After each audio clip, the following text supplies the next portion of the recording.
and some Fallouts. This is it, man. We've hit the end of the road. Wow, I mean, for now. Yeah, I was gonna say. One. Apparently we've hit the end of the road for like a year, and that is Feels like way too long. That is the grim darkest part of. Well, I think Walt Goggins' dance card got real full after this because he's on White Lotus now. He's on like a bunch of things that I'm super excited to see him in. Yeah. It's funny because as I was realizing what he was doing, I started seeing ads for, I think it's his gin company or his whiskey company. He's got some kind of all of his social media is just him looking like Walt Goggins. Yeah. Ironically plugging all of the things that he sells now. And it's I need to find out which thing that is. There's a lot of Walt Goggins, I think, endorsed liquor out there right now, which seems about right. Sign me up. For him, it seems on brand. Sign me up. And then there was just a picture of him in sunglasses filming White Lotus, singing a Radiohead song, which is fantastic. It was just him vibing out to Radiohead, which felt really good. And then what was it? And then that led me to finding that compilation of 27 minutes of Raylan giving gunfights that I sent you, which was incredibly. So, the only problem with that, not that it wasn't great, was that I had already watched that many times. I was late to the party on that one. Yeah. The one there's I think he shoots Boyd like 3 times too. That thing, like he shoots Boyd. You know what? I think the most satisfying, I didn't watch the video when you sent it to me because like I said, I'd watched it before. Yeah. I think the most satisfying is still when those 2 dudes roll up on him in the middle of that highway in the middle of nowhere. Yeah. And it's like, if you take one more step, I'm just going to shoot you. And the guy literally takes one step and he shoots him. And the other guy is the dad from Young Sheldon. Yes. Which I completely didn't realize that he doesn't get a single line, just gets gunned down by Timothy Olyphant in the middle of the street. Use it to throw it away. Yeah, that's right. Yeah, use it to throw it away. And then tries to use it, gets shot. Well, hey everybody, welcome to GRIMDARK Media. We're back with our 7th and 8th episode recaps for Fallout, Amazon's Fallout. And this has been a ton of fun so far, but we are in the thick of it. This is like sort of it's obviously the 3rd act in the storyline so far for this season. When we left our heroes, we had Lucy having a real bad feeling about what's going on in the bottom of Vault 4, where she saw some pretty horrifying things on tape, like people giving birth to geckos and being eaten alive. And Max is just eating popcorn. He's just sitting there eating popcorn, chilling, living his best life, being excited to be getting some oysters so we can have some sex later. Mm-hmm. That's good. And all filled up on ass jerky. The ghoul has gunned down the mayor. The president now of whatever podunk town he's in, and he's on the move. And we're about to wrap. So I've broken with tradition and I've made notes so we can, because actually when I rewatched 7 and 8 last night. Yeah. And it was amazing because within 5 minutes of starting episode 7, I'm like, oh, this is all stuff we said happened in the previous episodes. Right. Yeah. So good job, Ash. Try and be marginally less stream of conscious and marginally more on top of things. Yeah. But I'm going to start with the stream of consciousness. Let's do it. So episode 7 is entitled The Radio, which I assumed was going to be an LL Cool J reference. And when it wasn't, I was shocked. It has one of the best cameos in this whole show. It does. It's fantastic. So we open on Officer Frank Poncherello and his son, dressed as NCR Rangers doing some metal detecting. So we don't know that he's Ponch yet. No, but so Ponch. We know he's from the NCR because he was formerly a member of the California Highway Patrol. So when they get inside their home... That's a Chips reference, just so you guys know. When they get inside their home and take off their mask, the older guy is played by Eric Estrada, who was Ponch on Chips, which is... fantastic. It's JJ so happy. I was so happy. Remember the Dax Shepard is Chips now for most people. Not Eric Estrada. No. This is it's all about the 80s. This is once Dukes of Hazzard's off, I'm watching Chips. So now we're good. So so he comes walking into his house and finds the ghoul eating some meat. Eats some ass jerky. Well, he doesn't think it's ass jerky because he keeps asking where his daughter is. That's true. Yeah. And then she brings the ghoul more meat. Yeah. And the look of relief, fear that passes over Eric Estrada's face. Don't tell me he's not the Walt greatest actor of our Goggins generation. and for the amount of shit on his face, the fact that he's wearing a full cap. Yep. The amount of menace he can just ooze, even it's the when eyes. He's not. Yeah, it is the eyes. It's the dead eyes. It's the dead eyes and the expressionless face. He can go dead. He can go from baby Billy over the top grinning to just completely expressionless in a heartbeat, and he sells it so well. So he is very Southern gentleman towards the daughter, who's a young girl. But Eric Estrada realizes that this is not a friendly interaction. and he encourages her to maybe go wait outside. Just get out of the way of whatever's about to happen. Just go wait outside. I recognize this guy. This has the exact same vibe as the opening scene of Inglourious Bastards, right? You start to realize that after 219 years, this guy's a legend. Like, this guy's a ghost story that gets told in encampments all across the wasteland. This guy is well known as being the ghoul with no name. And it brings me back to that, because we get to the end of the story, and we've been building towards this as we flash between the ghoul and Cooper, right? We get the sense that the ghoul is not as amoral as he seems. No. And it reminds me of that line in Grosse Point Blank where John Cusack is trying to justify the fact that he's a hitman. Yeah. And he explains to Minnie Driver's character, if I show up at your door, you did something to bring me there. Exactly. Yeah. So to that note, this is where the ghoul reveals that one of Estrada's sons, his older son, who is not there, was working for Moldaver. And he reveals this by putting a letter on the table, which you can instantly see has a big red stain on it. Yeah. And he says, yeah, the only problem is I'm trying to figure out where she's at, and parts of this are hard to read. And he holds it up, and in the center of where the big red stain is, there's just a huge hole. Yeah, it's just a Cooper's gun bullet size hole. And if anyone else remembers from the fight scene in the town in the second episode, his gun shoots really big bullets. Yes. So he kind of Estrada is just begging. Just beg him, just leave us alone, just please go. Please. He says to his other son, tell him what he wants to know, because this is correspondence between his two sons. Yeah. He's like, just tell him what he wants to know. And his son gives some kind of very naive, I just didn't want to spend my whole life mining for metal, whatever. I don't want to be a junker my whole life. I don't want to be like this. Yeah. So it's all resolved. The daughter's outside. The ghoul has what he needs. This should be end of scene. Everybody's happy. And then the ghoul floats the idea that he's pretty sure the younger son is going to want to kill him for what he did to the older son. Yeah. And he just kind of taunts him until he goes for the gun. At which point Cooper just guns him down instantly. No loose ends. No loose ends. And then he leaves because Estrada's a broken man, right? Like this isn't prime 80s Chips. Yeah. This is 2024 Chips. And he also clearly knows who this guy is. He knows this guy's trouble. He does not want anything to do with this. And he's still got his daughter. He's still got one kid. He's got one kid. He's still got one kid. Yep. So we flash from the ghoul looking for Moldaver to Cooper at Moldaver's meeting in the past. And this is where we get... This is one of my favorite back and forths in the whole season, is as we see him now, and then we get a ton of history basically on what's going on. And the nice thing about this too is this is one of those things that we've talked a lot over the span of these things about how the show feels very much like the games in a lot of ways. And one of the ways this makes the show feel like the games is that everybody is equal parts well-intentioned and evil at the same time.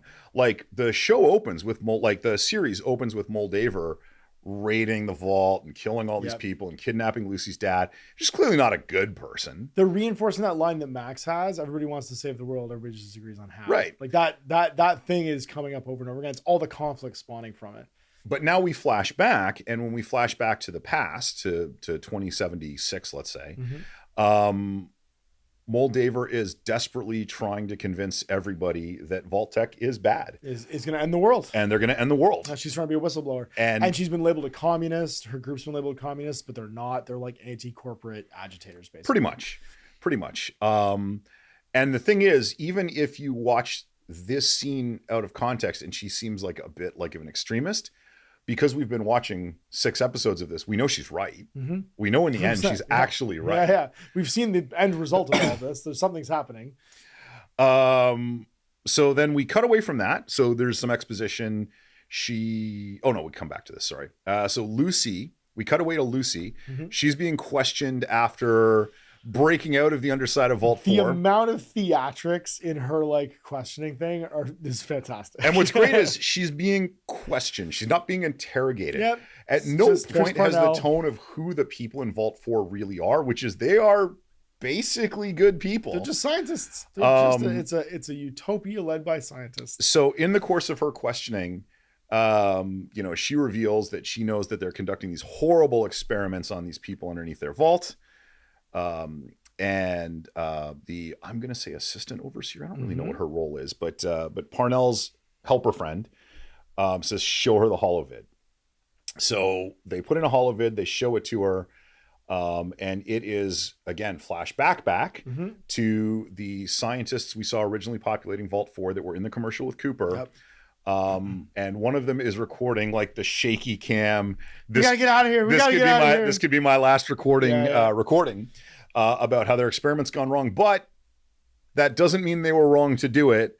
And he still thinks this is the solution. Oh God! And then you see stuff flying around, and the end scene is he gets dragged away off camera, and then you see a gulper suddenly emerge into frame. They've made gulpers, yeah.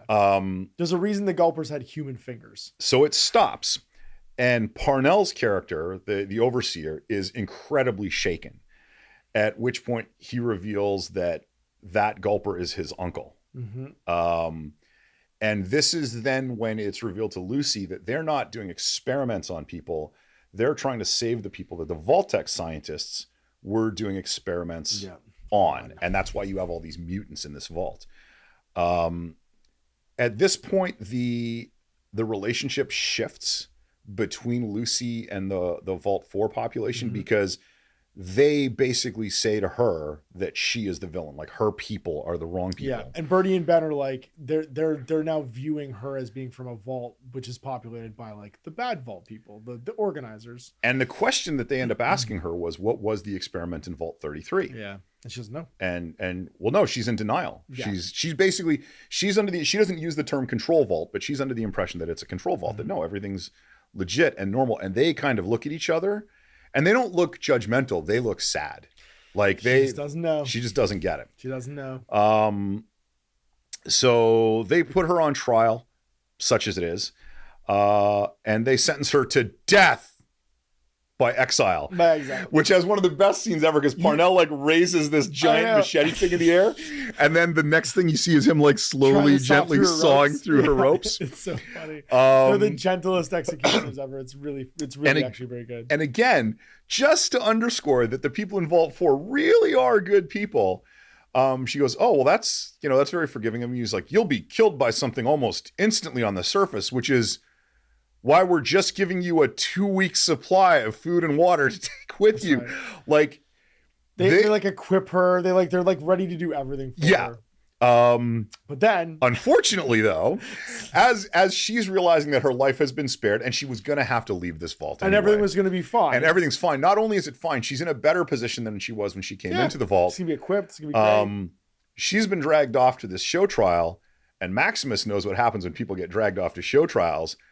So he takes the fusion core from Vault 4, sticks it in the power armor, and he wrecks house on these people. He goes sick like house in this entire he vault. just trashes these people. And then Lucy has to be like, no, stop, we're good. And he's like, oh, sorry. Like while wearing power. Like he is like funny. Battering people. Like people are flying through. It's all slow motion while against that guy might need a doctor. Yeah, there's like a vault security guy like laying on the ground. He's like, somebody might want to check on him. I might have separated his spine by accident. It's very funny.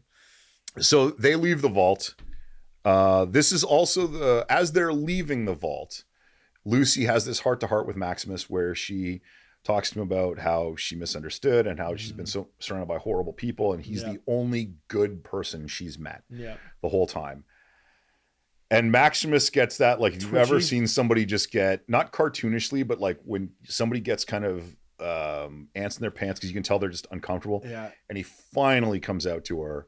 Because she's talking to Titus, that his name's not Titus, and that he let Titus die, and he's Maximus, and he explains the whole thing to her, and he expects, like, this is the moment where she's embraced him as a true friend, and he expects her to turn away like everyone else has always turned away from him. And when she's done telling her that he's lied, that he's let somebody die, that he's done all this horrible stuff, she just looks at him and says, I been up here for 2 weeks and I just threw acid in an innocent man's face. Yeah. And she accepts him. She invites him to come back to the vault and live with her. He has this look and sense of relief that is palpable. Like you can feel it through You the can screen. feel him literally be like, I will do anything for you. This is the one time in his life someone's broken through to him and not let him down when he's expecting to be let down. Yeah. And she has instantly got him in the palm of her hand. Yeah. He is devoted to her like instantly.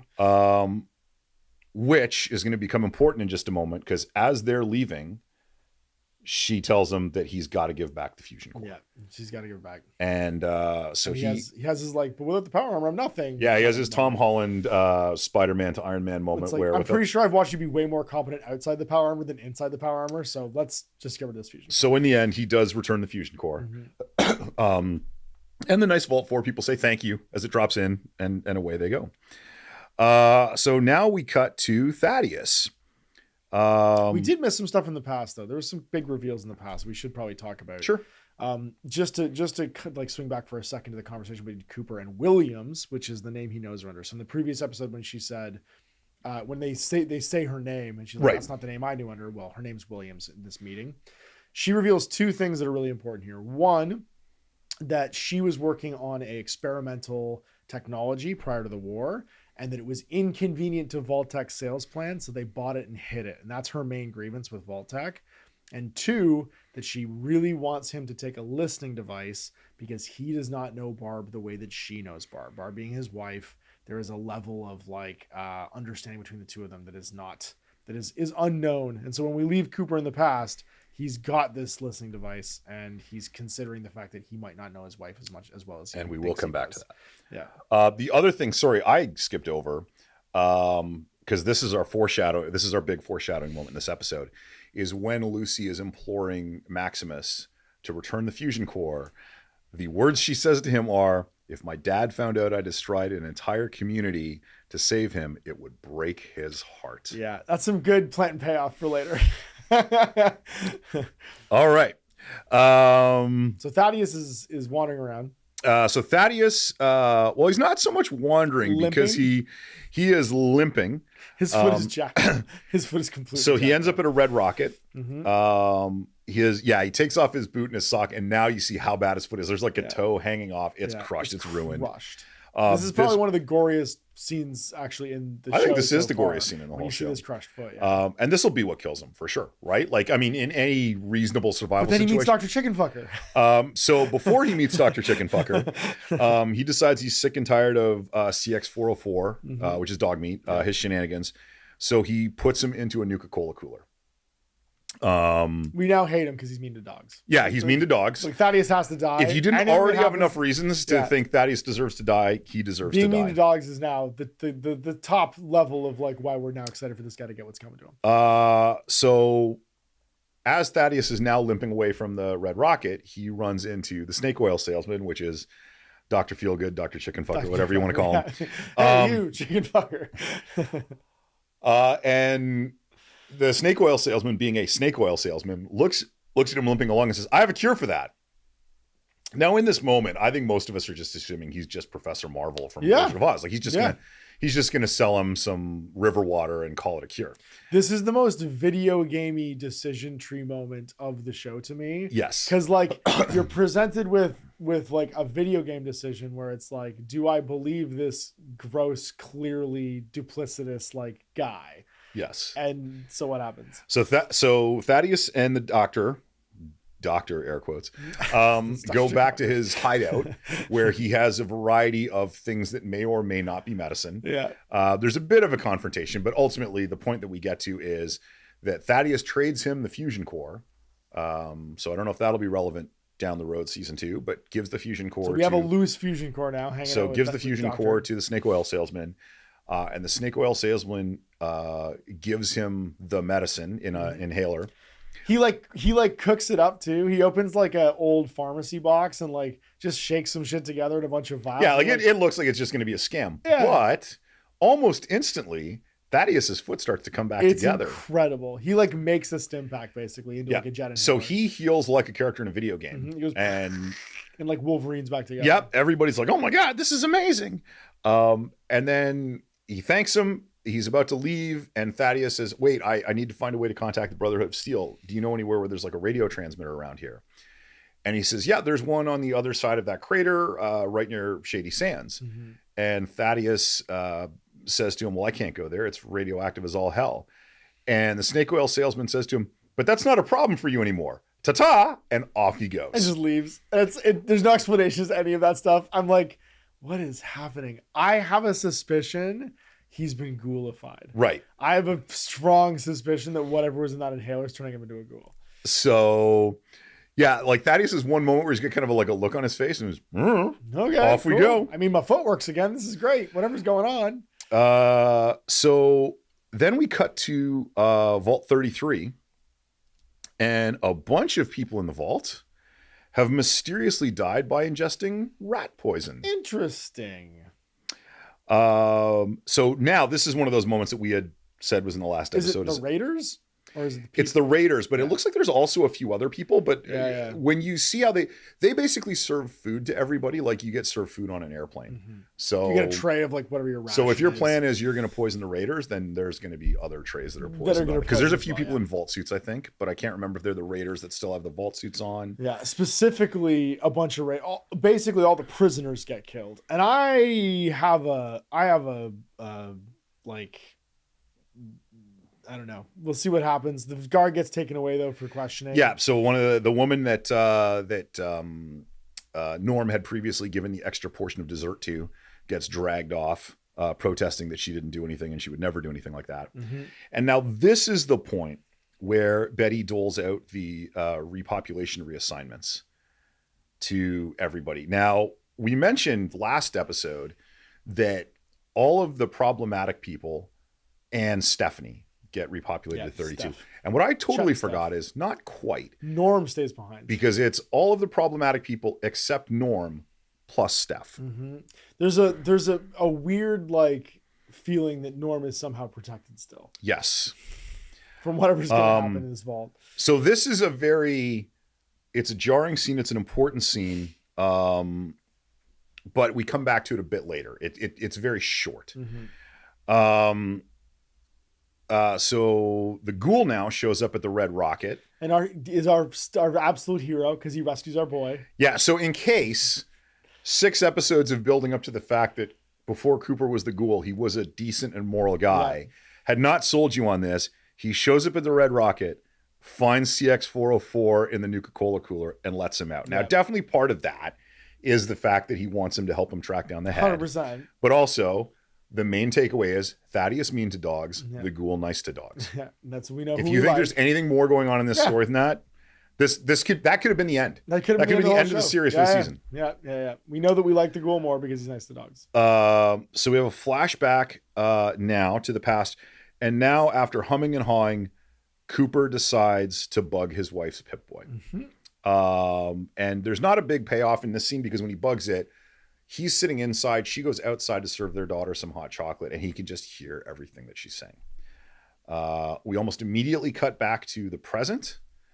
And this is, I don't care what you think about any of the human characters in this show. This is the most heartbreaking moment of the entire series. So the ghoul is sitting with CX-404 and he says, I'm sorry, dog meat, but you ain't him. Yeah, because he's just had in his flashback, he's hanging out with Roosevelt in his living room. In his living room. He also, importantly in that scene, he discards the bug. He does. He actually throws it away because he can't live with the idea that he's gonna do this to his wife. I think it's that he throws it the earpiece, right? He throws the earpiece in the garbage. Yeah. Then we cut over to Thaddeus. So we cut back to Thaddeus. So Thaddeus is at DJ Carl's radio tower, and DJ Carl is played by Fred Armisen, which is good. Amazing. It's so good. It's like an episode of Portlandia just snuck into this season of TV. So Thaddeus is thanking him for letting him call the Brotherhood of Steel from the radio station. It's funny because there's a whole interaction's already done. Like you show up like midway through, like he's already kind of befriended this guy. They're kind of talking about the fiddle music that he's playing. And then he compliments him on the booby traps. Getting past the booby traps. And as they pan back, the radio tower is surrounded by dead bodies, a number of which have severed heads. Yep. And it's like a Home Alone field, basically. Yeah, if it's that moment where we all confirm that Kevin McAllister from Home Alone became the Saw Killer, right? This is that moment. Yeah. So at this point, as they're having this conversation, DJ Carl says, "Oh, is that your ride?" Yep. Because he hears the And helicopter coming. no, we're not at the helicopter yet. Oh, right. And you see Maximus and Lucy walking up. So Thaddeus realizes, because he's screwed Maximus has screwed him. They're best frenemies forever. This is gonna go badly. He's got to get away. So as they show up, he's like, first of all, he is not nearly as good as Maximus is with a 10mm pistol. No. Because he empties the clip and doesn't come anywhere close to hitting them. It's funny because Maximus literally has the moment from Pulp Fiction where Vinny and Jules are looking at the wall behind them after like the gun gets unloaded at them. There's just bullets all over the gun behind them. And he's got and Max has his pipe pistol that he took off that weird muty guy. So Thaddeus decides to make a break for it, takes a couple steps, and then just eats it. Instantly takes a crossbow bolt through the neck. Just eats a trap so fast. And he takes the crossbow bolt through the neck the way a character takes a crossbow bolt through the neck in an Itchy and Scratchy cartoon. Like it goes right through his neck. Yeah. It's like sticking out both sides of his neck. And he's like, ow! And everybody stops for a second and he's like, why am I not dead? Yeah. So he goes to pull the arrow out and Lucy's like, no, take it out. And he's like, well, I can't just leave it in there. And he pulls it out and instantly Wolverine heals again. Yep. At which point Maximus basically confirms what we've all been thinking up to this point, which is he says, I think you're a ghoul. I think you're a ghoul now, man. And now we hear the rotor blades from the vertibirds. And now we realize that what Thaddeus had seen as his salvation, now that he's been ghoulified, they will definitely kill him. Immediately dead. Kill him. Yep. He is gonna become a feral at some point. And the Brotherhood does not mess with that. So he is convinced to give the head to Maximus because Maximus will delay them and will give him time to get away. He runs away. So again, maybe we'll see him again in season 2. Maximus almost immediately gives the head to Lucy and then grabs one of the readily available heads that's laying around. Yeah, right? Like there's no shortage. Yeah. They're well stocked. And then he smashes his head up so it's not quite as recognizable.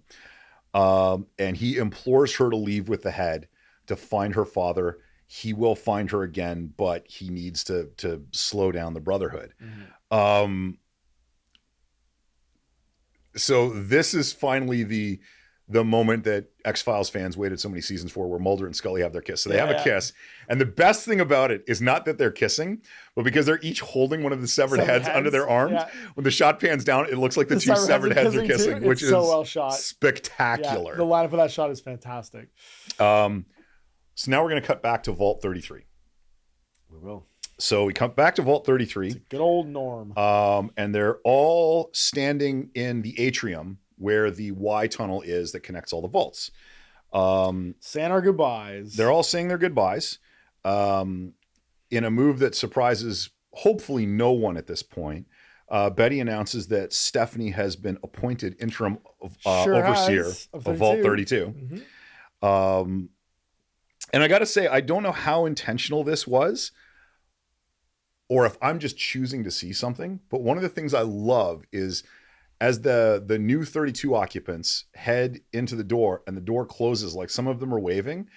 And I forget, is it the opening of Fallout 1 or Fallout 2 where they open the vault door? Yes, and it's silhouetted. You see them waving in silhouette, and then the Brotherhood guns them, or Enclave guys gun them down. Yeah. They come out, it's their emergence day, and they come out and they're so all they waving. don't get gunned down, but the scene of them standing in the thing waving, I was like, this is like a mirror image. They definitely pulled that from that opening credit scene from Fallout 1. So I love that. It was fantastic. So as this is happening, the only citizen of the vaults who's not there is Norm, because even though he was there at the start, he's left, and he's gone to Betty's terminal, and he is communicating with Vault 31. So he basically tells the overseer of Vault 31 that things are not going to plan, and he needs to come check in. The overseer of Vault 31, who we don't know who that is yet, thinks he's Betty and tells him to come there immediately. And the episode basically ends with 31. The door to 31 opens. He goes in, and then he kind of walks through some dark tunnels. You don't see or hear anything. and then you cut to his face and you can hear something moving around, and he looks Confused. shocked and confused, but not like horror movie Not scared, shocked. just Huh? like What in the hell? What is happening? Yeah, it's a great final image, basically, as we round out episode 7. So that just Norm being like, what the hell? Like it's like he clearly had some kind of horror show expectation in his mind of what it was going to be. This was not it. No. Yeah, this is a complete curveball for him. So that's the end of episode 7. I do have to say I'd skipped past it, sorry, because I was moving back and forth on my notes. But one of the things I love when they have the exchange with Thaddeus and Maximus and Lucy while they're all standing outside DJ Carl's radio station is as the vertibirds are coming in, and Thaddeus and Maximus are getting a little panicky about what they're going to do. Lucy says, "Well, the Brotherhood of the good guys, right?" And the two of them are looking at each other and like, "Well, it's complicated. It's, you know, there's a lot of moving pieces inside the Brotherhood of Steel. Which, given a lot of every interaction we've seen with every Brotherhood of Steel member so far, with the exception of the Elder, I would have to say I don't think there's anyone who's a member of this chapter of the Brotherhood of Steel who's entirely happy to be there. They're not cool. Yeah, they're not cool, and you feel like it's a conscript, not a volunteer army. Yes. In a lot of ways. Which especially like even like you got a paladin wearing power armor and he's not exactly even happy to be there. So then we're into our final episode, episode 8. What's this one called? The title of episode 8 is The Beginning. And if you don't remember, the title of episode 1 was The End. So obviously, as we've been moving through the story, more or less, we've been getting more time spent in flashback in every episode. And we got a nice cool oneer with Max riding around in a chopper. Yeah, so the episode opens with Max on the Vertibird returning to Brotherhood HQ. And this is my question. Did I miss this in the show? What is the name of the Brotherhood's airship? Because it's not the Pridwin. It's not the Pridwin, I don't think so, no. I'm just wondering. I don't think they ever say it. So if I missed it and it's in there, if somebody wants to let us know in the comments, because I don't know why, but that just bothers me that I don't know the name of it. Yeah, but they're heading back to Philly, which is where this Brotherhood camp is. Yes. So Maximus turns in the fake head. To the Elder Cleric. We never find out this guy's to the name. Elder. Yeah. I care less about his name than the name of the airship for some reason. So they have a scanner, and immediately they identify the head as a fake. So Max is about to be executed. 1, for turning the fake head, and 2, because every time he's left alone in the company of another member of the Brotherhood of Steel, something bad happens to them.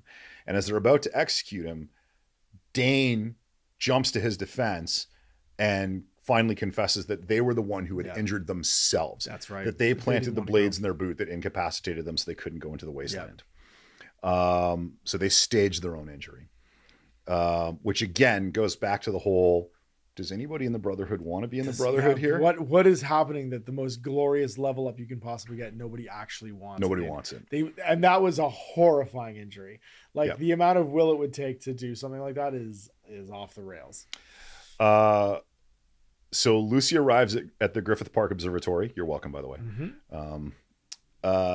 And there is, I always get this term wrong, but a narco commune there. Basically, there's a commune of anarchists. Yeah. They're an anarcho commune, but they clearly used to be something else because there's a lot of banners hanging out there that say NCR on them. There are. It even says NCR headquarters on the entrance to the Griffith Park Observatory. So we flash back to Cooper dropping Barb off for work, which is funny, by the way, because for all of the hardcore Fallout fans that didn't like this one little thing about the show or this one little thing about the show because it's not quite right following the story, it's not quite right. This is the moment that bothered me the most. Okay. By far, because Cooper drops Barb off for work in his 2-seater car, and they have a daughter. Yeah. There could be a hatch at the back. Oh no, there's clearly an implication that they have another car because he's dropping her off because he screwed up her oil change. That's right. But I'm just saying, he doesn't own a 2-seater car. That's a vanity car. This is a vanity. That's Coop's weekend ride, man. Sometimes he just likes to feel the wind blow his Walt Goggins hair back, right? He just wants to wear his sunglasses and listen to some 1950s jingles. I'm just gonna say that canon is that no out of work 50s guy has a 2-seater car and 3 people in his family. Yeah, That is my immersion breaking That's the moment. hill you want to die on. That's fine. That is it. Look, I just feel like Cooper likes to listen to some Marty Robbins, go for a ride in the Hollywood Hills sometimes in his 2-seater.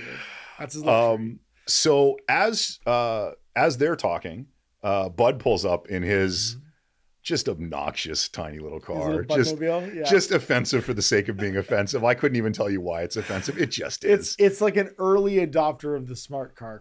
You know what I mean? Like one of those guys. He's like Bud has real early adopter energy. He's the guy that wants to sell you crypto before there's crypto. And he's really got as Bud and Barb are walking towards the office, you hear Barb say to Bud that something's wrong with her Pip-Boy because it's transmitting all the time. Now we don't entirely get the payoff for that. Like obviously we know it's because Cooper's bugged her Pip-Boy. Yeah. But I think we kind of alluded in the first episode to the fact that he had alimony payments to make. I feel like when we get to backstory in season 2, maybe this is something we're coming back to, is that she finds out what he's done before everything goes south. But anyway, so he says they'll get the guys in R&D to take a look at it. Flashback Barb. And while they're outside talking, Bud lays out his plan for Cooper for Bud's Buds. He elevator pitches him right there in the parking lot. Yep. And it's wild. You can tell that Bud has kind of like cult member energy. He's got real like trying to give you a flower at the airport kind of energy. I'm not saying Bud is one of Amway's true believers. Yeah. But Bud is one of Amway's true believers. Yeah, Bud would definitely drink the Kool-Aid. Yeah. Like he is really into this plan that he has, and he is trying to get everybody to agree with him. And we keep alluding to the whole time. Time is on our side. Time is the ultimate. And he weapon. loves Cooper because he thinks Cooper's the spokesman. Like he thinks it feels like when you're talking to somebody that thinks you're in the same club as them, but you don't have context. Cooper is the characters that Cooper plays in his movies. Yep, that's what it is. Yeah, and that's who he's talking to. And Cooper's got no time for any of this. No. So now the cuts back and forth are going to happen very close together.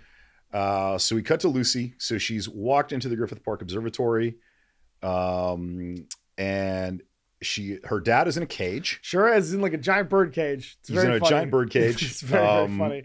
Which I don't know why. I guess they had this in the observatory for some reason. They said a big old bird. No, you know what? So I'm gonna fall back on my professional wrestling knowledge. Okay. And my popular stipulations from 80s wrestling matches. I'm pretty sure it's gonna be a shark cage. That's entirely I think that's possible. what it is. It's a shark cage. Yeah. Because it's a man-sized cage. It is a large man-sized cage. And minimally it's a Kyle McLaughlin-sized cage. It's right. And there's some stuff in the room too. There is a big dining room table. There's a big dining room table, which Moldaver and a ghoul are chained up super feral ghoul. Super duper feral ghoul. Super broken down too. So Moldaver starts to lay out the links between the past and the present. And we're not there yet. She literally says to her, "Do you want to know how I know your father?" Cut away again. Because he wasn't born in a vault, is what she said. She wasn't born in a vault. We cut over to Norm. Like you and your brother. Yeah. And now we cut to Norm. And Norm is in Vault 31 talking to who I can only call RoboBud. I love this so much. So it's just backing into it's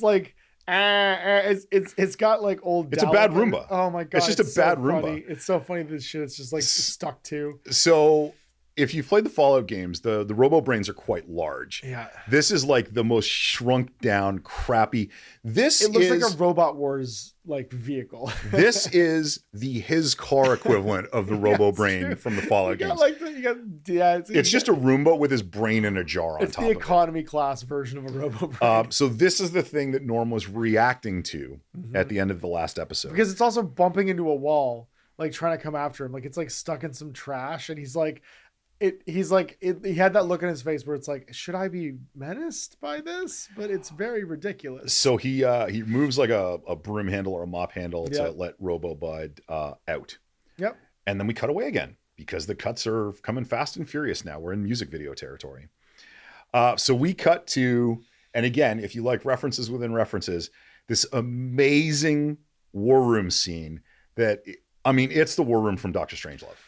Everybody's here too. There's a lot of throwaway things. There's clearly a Mr. House. There's the heads of every one of the other companies. Every corporation, General Comics, Robco, West Tech, Vault Tech, all of them. Yeah. I think even Nuka-Cola might be there. I can't remember. They probably should be. They should be though. But it is the war room from Doctor Strangelove. It's got the weird overhead light thing, which is perfect.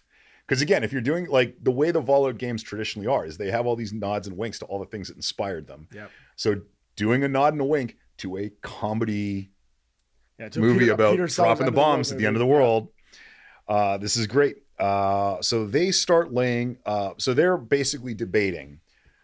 They're not debating, sorry. Bud is laying out his plan that, you know, if they can preserve their best and brightest, although he has a weird definition for their best and brightest, in their underground vaults, then after the end of the world, then they will emerge and they will repopulate. Yep.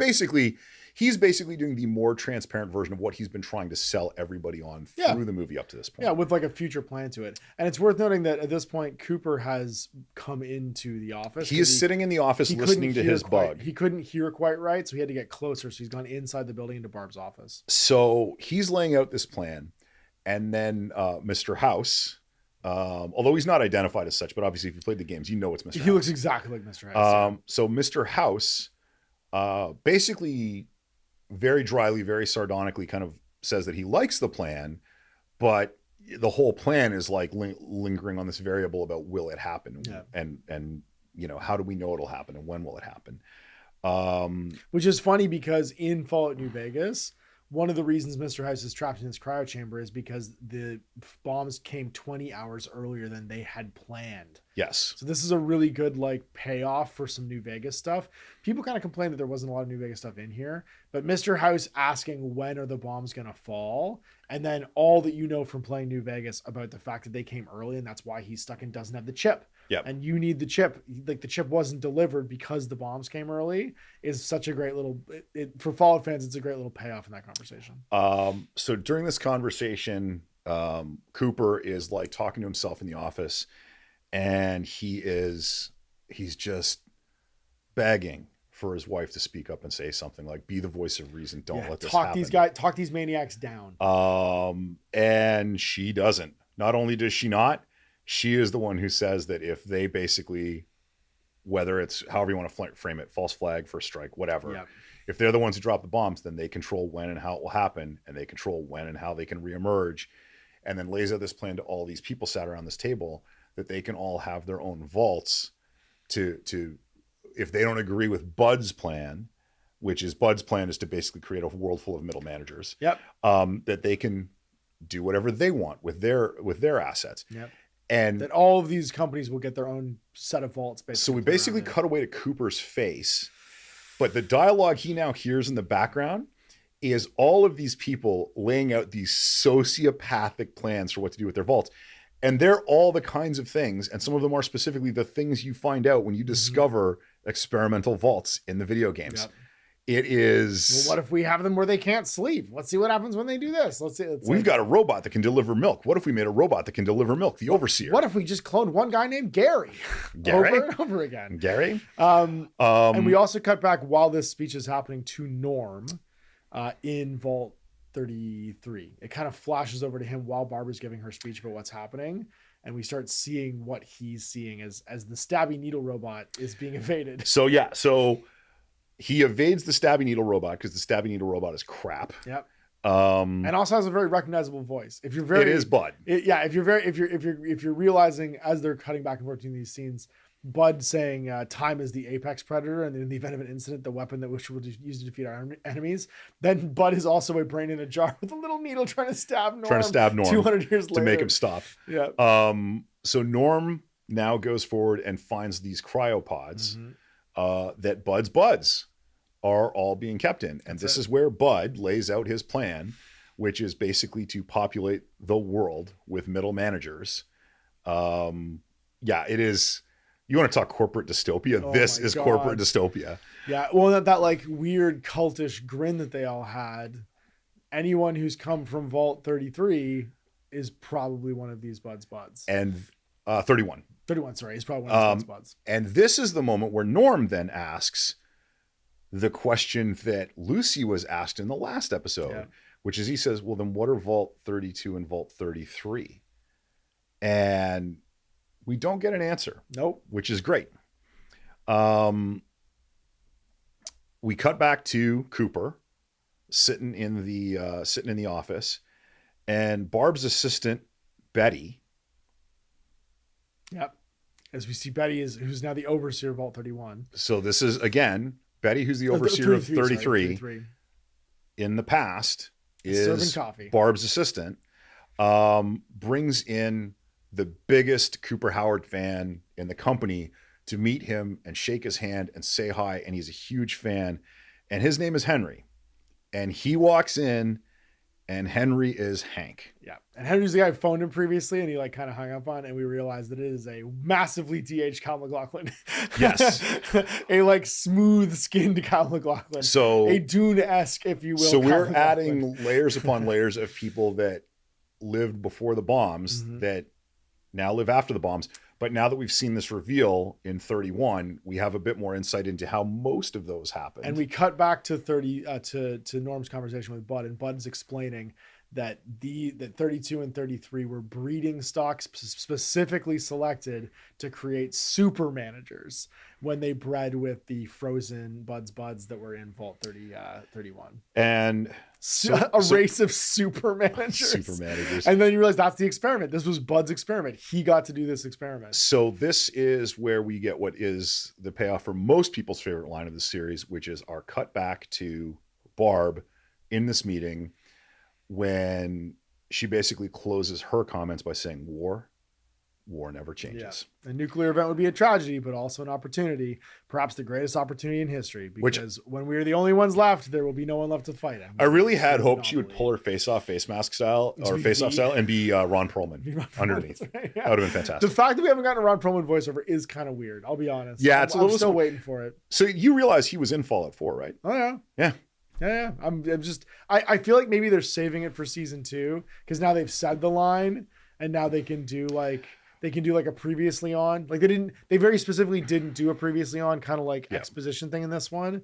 I feel like season 2, maybe they can give us that little bit of like exposition. So now Moldaver lays out the fact that, in the present, Moldaver lays out for Lucy the fact that her father is one of Bud's buds, ties all that together, and then talks about how, this is evil. Like Vault-Tec is just there to sell product. And they brought about the end of the world to sell product, to sell vault space, to do all these things. That her mother, like society rebuilt on the surface, and that her mother was somebody who wanted to be part of that. She didn't want to be part of this insane experiment. She's not one of Bud's buds. That's right. She is an original Vault or a born in the Vault 33 dweller. And that at some point she escaped from the vault and took her children with her. Went rogue. And this is where we reference the fact that memory Lucy has of running through a field is not that cornfield inside their vault, but it was actually outside, and it was actually Shady Sands. It was in Shady Sands, that's right. And that they had a whole life outside the vault for a minute when she was too young to really remember. Exactly. And we also need to flip back briefly to Max, because Max is basically about to be executed. We have that reveal that what's her name? Dane has revealed their own injuring themselves, and he swears up and down that he can get the head, that he can fix it all, he can make it all. So they're getting ready to come take the head. That's right. Yeah, sorry, I should have mentioned that, but we come back to that part at the end. So the whole time Moldaver's laying out what we now know to be the truth, Hank is basically screaming at Lucy not to listen to her, that he's her father, she's a liar. And you can see on Lucy's face that she's very torn for a little while. And then when she asks what happened to her mother, she gets told that Hank brought the kids back and left her mother behind because she was no longer their mother. She was no longer the woman that he married. And this is the moment where we realize in the flashback, Lucy's mother is wearing this like locket around her neck, and the ghoul sitting at the table is wearing the locket around her neck. So this is where Lucy starts to tear up, realizes that Moldaver is basically telling her the truth, that her father is in fact a liar. And she basically starts screaming at him and begging for him to give Moldaver this code she needs to unlock the head, and complete her cold fusion experiment. And this, again, it's another cool Fallout payoff moment, because after a lot of back and forth, he does type in the code, and the code is 10/10/97, which is the release date for the original Fallout game. Yeah, which I think is that's a cool little like callback. It's great how a lot of these things, they're very subtle. Like, you know, we've all seen that meme, like the Leonardo DiCaprio one from I get that, pointing at it and saying, I get it. Yeah. But it's great that these things, like, it's a complete throwaway that means nothing if you're not familiar with it, but it doesn't take away from it. No, so, exactly. It only adds, and it's a nice little wink to all the people that have been fans for a long time. So now we cut back to Norm. Norm. And Norm knows everything he needs to know. And he's like, okay, well, thanks very much. I got to go now. At which point Bud closes the door and says, well, no, you can't leave now. And says, you're going to have to wait until we're ready to repopulate the world. And Norm freaks out a little bit. And he's like, that could be hundreds of years. And he's like, yeah, that's probably why you should get in your father's cryopod, because you're going to starve to death if you don't. There's no food in here. You got to go lay down. And that's the last we're going to see of Norm. He climbs into his dad's pod and shuts down around him. So he's now frozen in Vault 31. So now, as the cold fusion process comes online, it's powering up, but it needs to like cycle up for a minute. Thing to do. The Brotherhood of Steel show up in full force. Oh yeah. Like Apocalypse Now style. The Flight of the Valkyrie style. Like the vertibirds come swooping in, and I gotta say, this fight looks spectacular. They kind of, my only criticism is they kind of end of The Last of Us where they go slow motion quiet for some of the combat scenes. Like they're not real time. No. They montage the combat as they like assault this thing. But I love the fact that the initiates are just using the actual power armored knights as moving walls. As mobile cover. So like they're all stacked up behind them. Anyway, it's super well done. I can't. But Moldaver leaves. Like Moldaver goes to lead the defense, and everybody starts rushing downstairs to try and stop these guys from breaking. So basically, they are fighting this incredibly losing battle. The Brotherhood of Steel are just rolling over everybody. Like they've got these like heavy machine guns that are just cutting through everybody. They're completely impervious to anything they're being shot at with in their power armor. They get inside the observatory, at which point things change. Then Coop shows up. So then they're about to get to the top. And I'm going to say, even though he's still a ghoul, this is actually when Cooper shows up. Yeah, it's true. Yeah. Because he references a bunch of his stuff. So after they've cut through all these guys, they hear like this whistle behind them. Yeah. They turn around, and there's Cooper holding a single bullet in his hand. Yeah. I popped for this. I popped for this whole scene. Everything about this is great, and his line is his line is, "I bet that outfit makes you feel like a big man." Oh my God, so good. He was born to play this role. It's incredible. Yeah. So he asks them rhetorically. Yeah. Because they don't know, because they're just kids from the wasteland. That back when he was in the army, back when he fought in Anchorage, the problem with the T-45 was there was this super weak spot in between the chest plate and the sternum. And did they ever fix that? Yeah. At which point the lights go out. And basically all you can see by is the panicked gunfire from all of the guys who are his targets. Yeah. So basically you'll see a guy's machine gun light him up for a second, and then boom. Yeah. And then that stops. And then the next guy. So the power armor guys go down immediately. He just blows their chests out with this, whatever his giant hand cannon is. Yes. So he cuts through these guys like they're nothing. Yeah, he raids his way back to the top of this observatory. So then eventually a headless Brotherhood of Steel Knight comes stumbling into our Shark Tank bird cage. In full power armor, which is very funny. Yeah, full power armor, just no head.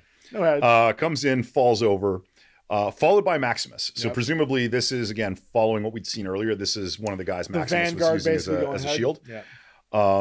So Maximus comes in. Lucy is borderline catatonic at this point. And he comes in and he's like, Lucy. And he clearly knows her. At which point Hank is like, wait, you're a friend. Can you help me? I'm her father. Get me out of here. Yeah. And Maximus, not knowing any better, shoots the lock off the cage. Yep. Let's Hank out. And the focus, again, the cinematography is great here because the focus is on Maximus and Lucy, but you can see kind of in this blurry background, like Hank goes away, but he doesn't come with his daughter. He doesn't thank Maximus. He just kind of disappears into the background for a second. So Maximus is trying to get Lucy back in the game. Lucy kind of slowly comes out of it. She starts telling Max everything she knows. It was him the whole time. Max has no idea what she's talking about. It's like the moment, I think it's in Scream, where one of them's trying to tell the other one who the killer is, and like they don't know what's happening, and you're like, just turn around, and Max is not getting it. So at this point, she says it was him. He's the one who bombed Shady Sands. Yeah. And then, still in the background, still a little blurry, you see something rise up, and then as we come into focus, we realize that Hank has strapped himself into the power armor. Yeah, he's just jumped into this T-60 power armor. So he backhands poor Max. Max has finally done all the right things, and his reward is he gets just like discarded across the room. Yeah, Kyle MacLachlan keeps his pimp hand strong here. So and Kyle MacLachlan, the thing we got a taste of when the Raiders attacked the vault, which we know is actually the NCR survivors, attack the vault. We see Kyle MacLachlan just go full mask off. Yeah. Right. All of a sudden now he is in this power armor. He is hyper competent. He is not pleading with Lucy. So he tells Lucy that she is his daughter and she's coming back with him. Yeah. And it's not we got to get out of here anymore. It's we are doing this and you are coming with me. Yeah. And she has a gun. She has her 10 millimeter pointed at him. And he's like, I'm your father. You're not going to shoot me. Like he is. I keep saying that we haven't had that mustache twirling villain moment throughout this. This is the mustache twirling villain. He's mask off completely. So it's very much a Mexican standoff because everything we know about Lucy, we're probably convinced she's not going to pull the trigger. Yeah. We don't know how far Hank is going to go, but it all gets interrupted because this is where Cooper shows up. Yep. And Cooper shows up, and Hank, who is hyper competent and head to toe dressed in power armor, starts backing away. Yeah. And Cooper, throughout this whole thing, like when he delivers I bet that outfit makes you like a big man line. Yeah. It's the very kind of low, quiet Southern drawl. He's been very calm and even tempered throughout the most chaotic scene in the whole series so far. And he kind of starts in and he's like, I came here and you did this and you did that. He goes, but I only came here to ask one question. Where's my fucking family? Yeah. And as soon as he says that, Hank is gonzo. He's like, nope. Yeah, he just gets the hell out of there. Nope. Bye-bye. Because you have to think, our flashback, what we've seen is Hank knows exactly who this is. Yeah. And that this guy has traveled 219 years to find him, basically, and to find where his family is. And Hank is like, just immediately outclassed and just initiates his like rocket hands and takes off. Exactly. So it's great. You get it's funny because all through this, you didn't really know what Cooper's motivations are. This scene pays off 8 episodes of Fallout where you realize why he is so merciless and he is so like driven, because it's been 200 years he's been working. And the other thing that's interesting about it is because part of it, you might think, well, they're friggin' dead guy, like obviously, but not obviously, because one, obviously his wife is one of Bud's buds. And 2, we've still never gotten any insight into how Moldaver has survived this long because she's not one of Bud's buds. Nope, exactly. So there's some other options out there. Yeah. So anyway. That this cryotechnology or whatever they're using was more widespread probably than just Vault 31. So the ghoul basically tells Lucy, he's back in full ghoul mode. Yeah. That he's going to go find his family. He's going to go find Hank. And now, like we talked about this last episode, this is my favorite line in the whole series. He says, you look out at this wasteland and it looks like chaos, but there's always somebody at the wheel. And he asks her if she wants to come with him. And he's going if she's coming or not. Yeah. And she's desperately trying to revive Max, but Max is out of it. And they leave. So right before they go, she mercy kills her mom, which... if it wasn't for the scene earlier with Roosevelt and Williams and Dogmeat, this would be the most emotionally touching scene. That's true. Yeah. But it doesn't hold the candle. We had dog stuff, so it's fine. We had dog stuff. So they go. Maximus comes to. Moldaver comes stumbling in, clearly mortally wounded. Yeah. She activates the cold fusion. It's all powered up. It's good to go. She presses the button. And we got our panorama shot basically as the We pull back, scene lights ends. basically begin to appear on the horizon. Yeah. And Moldaver, she's done. Like she says to Rose, which is Lucy's mom, we did it. And then she kind of lays out to Maximus that it's on him to stop the Brotherhood of Steel. Mm-hmm.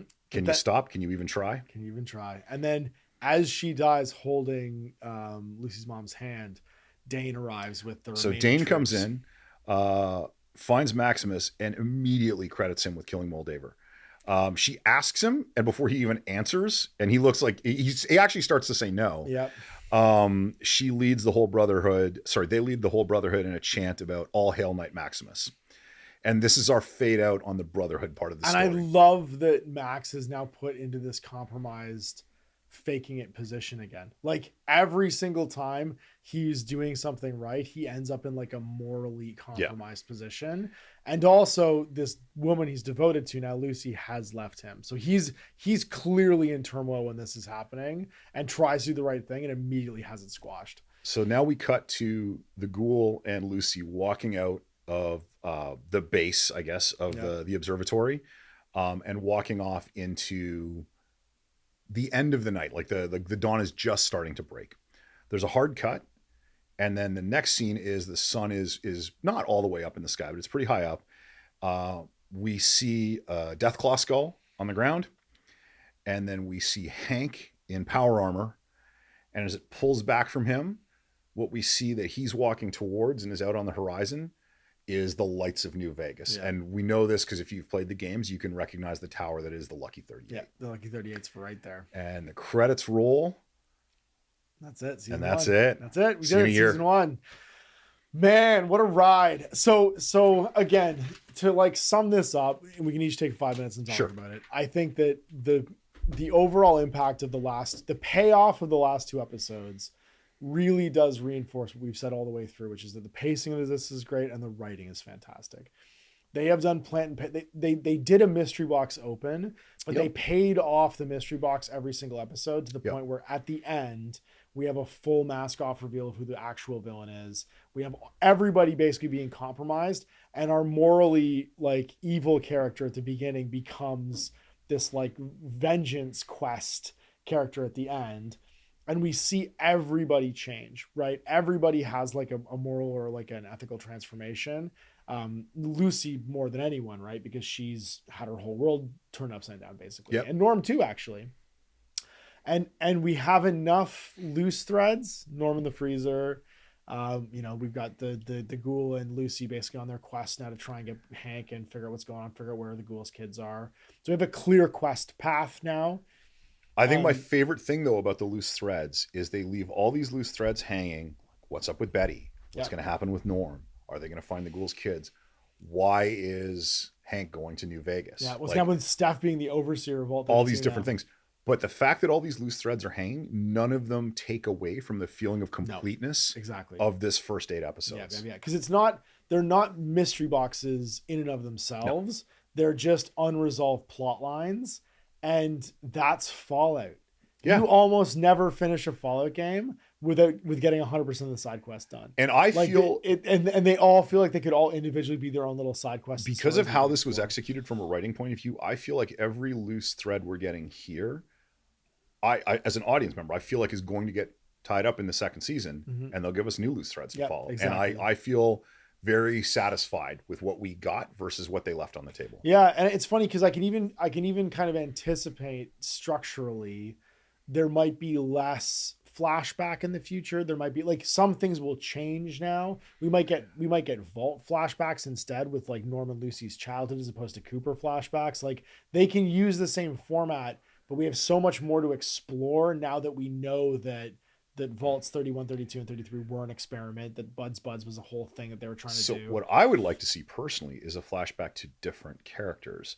And not just different characters for the sake of being different, but I would like to see a lot of flashbacks to Betty. Because like we don't know what Betty's motivations are, right? Like we know she's one of Buds. We know she's the new overseer. But like if they were frozen and didn't age, there's clearly been an aging process between the Betty that we see in the flashbacks and the Betty that we see today. Like I She's think been out of that- I she's think been out there of the could be a freezer long enough. lot of information in there. There Yeah. could be a lot of exposition in there. Yeah. And also to realize that 31, 32, and 33, they weren't senior Vault Tech people. They were the aides. They were the coffee catchers. Yeah. They were the ones that signed up to Buds because they felt they wanted upward mobility. They have all this power in this new world, but they're not the guy sleeping at the top of Lucky 38. So You know what even I mean? if Like that guy had real power. Well, even if you look at Bud, right? So like Cooper pulls up when they meet in the parking lot. He pulls up in his 2-seater sports car. Bud pulls up in what you feel like would be like some kind of nice economy car. Yeah, it's a smart car. Do you even feel like Bud is a big deal, or do you feel like Bud has made himself a big deal? Exactly. Right? Yeah. So I feel like there's a lot of seeds that have been planted. There's a lot of loose threads that are hanging, but again, they don't take away from the story overall. Yeah. And I think, to what you were talking about and what we've been talking about since the start, right, is the character development with these characters. It's interesting because Lucy experiences the most active character development throughout the series that we're watching. Mm-hmm. Cooper has experienced all this character development, and we finally see it. It's unveiled. Realized by the end. Yeah, it's unveiled to us basically. And Maximus, and it's funny because even in the comment section below our videos, right, everybody talks about how unlikable Maximus is and how much they don't have any empathy for him. He just seems like a shallow, crappy person. And he doesn't change that much, but you understand where he's coming from more and more as the show progresses. He is a victim of the wasteland, and he's conflicted because you can't make morally pure choices in the wasteland. I feel like they're on a scale. The ghoul's at one end, Lucy's at the beginning, and Maximus is in the middle, where he's been in the wasteland the medium amount of time. And he's had his morals compromised over and over again to the point where he's just following what he wants now. The thing that all three of them have in common is all of their moral compromises are driven by the exact same thing, which is they're just they all know they're making moral compromises to survive. So the difference is with Maximus's survival, it's physical. With Lucy's survival, I mean, I don't know how to put it better. It's kind of spiritual. Like she needs to be a fulfilled person.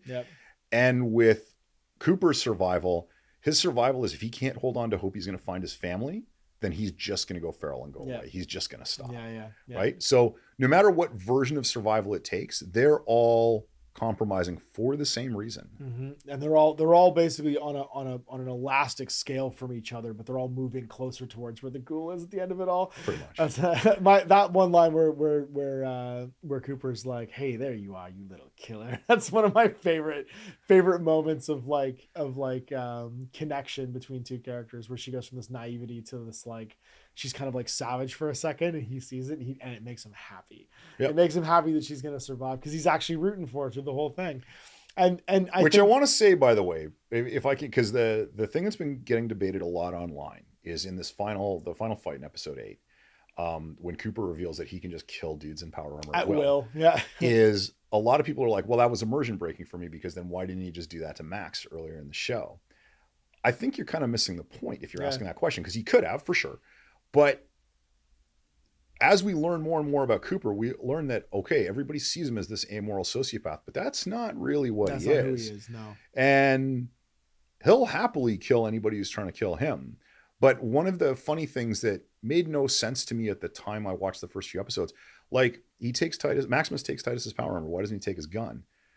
From a narrative point of view, he doesn't take his gun so that he doesn't have a gun to shoot at Cooper with, right? Because the whole point is Cooper's shooting, like we had this talk with Book of Eli, right? Cooper's not shooting at anybody. He's shooting back at everybody. Yeah.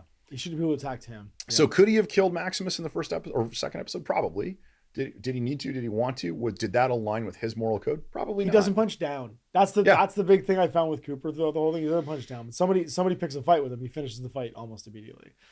So yeah, we got lots of unresolved stuff. We got the Enclave out there. We got Enclave scientists. We got Cold Fusion now live in the wasteland and power across like what used to be Los Angeles and Hollywood, the Hollywood wasteland, which means all kinds of things could get revealed. We have the reveal that Lucky 38 is still standing, so we don't know what ending necessarily happened with Mr. House. And the thing, right? and the thing to keep in mind is with the timeline, it is after, right? So like a lot of people are like, well, I want to see this, I want to see this, I want to see this. You're not necessarily going to see those characters or even those factions or your ending. Yeah. Because if the Caesar's Legion was defeated, by maybe the Mr. House's robots. You might show up in Vegas and there's robots everywhere. If the NCR gets defeated at Hoover Dam, that could be why they were retracting basically when Shady Sands gets bombed. There's all kinds of ifs and buts that'll get answered, and that's okay. I think the joy of this for you and me is we went in without expectation that it was going to be our Fallout experience, and we got to be kind of surprised and delighted by where it's going. It vastly exceeded what I had hoped for. Yeah. Like going into it, I thought, it looks cool, I'll watch it, but it turned out much better than I think I could have reasonably hoped for. Yeah, absolutely. And so we got big hopes for season 2. So tell us in the comments what you thought about this format and us doing this, and what show we might do next. Obviously, we're going to cover season 2 when this comes out. People asked if we're going to do Fallout this series as like a Grimdark Media episode, like an individual episode. We probably won't, because we're also planning on covering the games at some point. Because we cover books, games, and films in that series, there's no reason for us not to just hit another one of the style basically when it comes into doing it. So this is fun, man. I enjoyed this. I really enjoyed doing this to a short format show. And I think the Grimdark stuff there's a lot of options out there right now. Some people suggested that we do Yellow Jackets, do High School Cannibals. Some people suggested that we do Chernobyl, and I was like, that is no, thank you. So I got to be honest, I'm not sure if I can do Yellow Jackets, because as I fessed up early on, I got a huge crush on Lucy now. Yeah. And when I found out she was in Yellow Jackets, I'm like, oh, maybe I should watch Yellow Jackets. And my daughter's like, if you like her, you're not going to like Yellow Jackets. You shouldn't watch Yellow Jackets. Yeah. So a lot of options out there, but tell us in the comments what you think we should do next. So big thanks for watching. Thanks for doing this with me, man. Yeah, it was tons of fun. All right, bye everybody.